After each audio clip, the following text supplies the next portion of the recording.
The order came at dawn. Fire when they break cover. No hesitation. The lieutenant's voice was calm, almost bored, as if he were asking for tea instead of blood. Kofi adjusted his rifle and lay flat in the mud. The rain had started in the night, turning the battlefield into a slick grave. Ahead of him was the village mudhouses, broken fences, a single mango tree leaning like it had grown tired of standing. He had been trained for this moment. 2 years of drills, 2 years of being told that hesitation was weakness, that mercy was how wars were lost. Still, his hands trembled.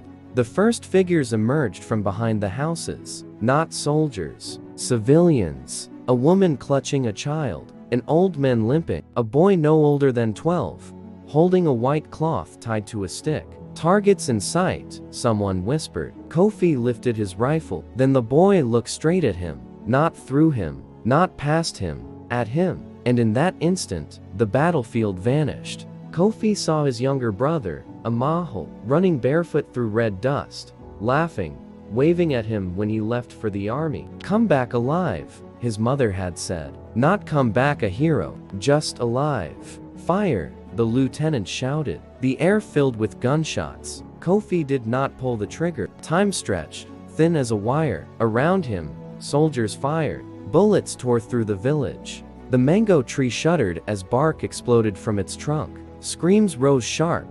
Animal unforgettable. Kofi lowered his rifle. What the hell are you doing? The man beside him yelled. Kofi stood up. I won't, he said. The words felt small, but solid, like the first stone of a bridge. The lieutenant turned, eyes burning. That's an order, soldier. They're not the enemy, Kofi replied.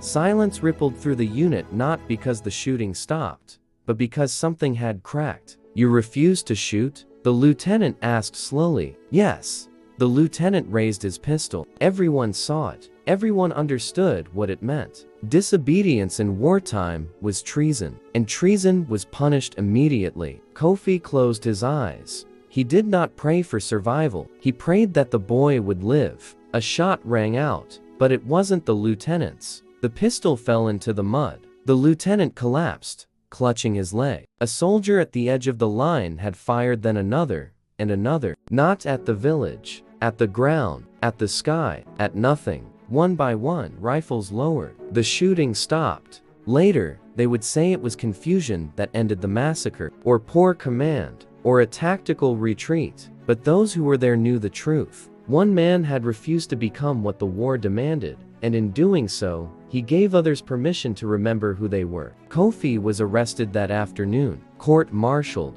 stripped of rank. They called him a coward. They called him a traitor. They did not call him a murderer. Years later, in a rebuilt village, a mango tree still stood scarred, but alive. A teacher once pointed to a name carved into its bark and told the children a story. Long ago, she said, a soldier chose not to shoot. And what happened to him? A child asked. The teacher smiled softly. He lost the war, she said. Then why do we remember him? The child pressed. Because, she replied, he saved our humanity.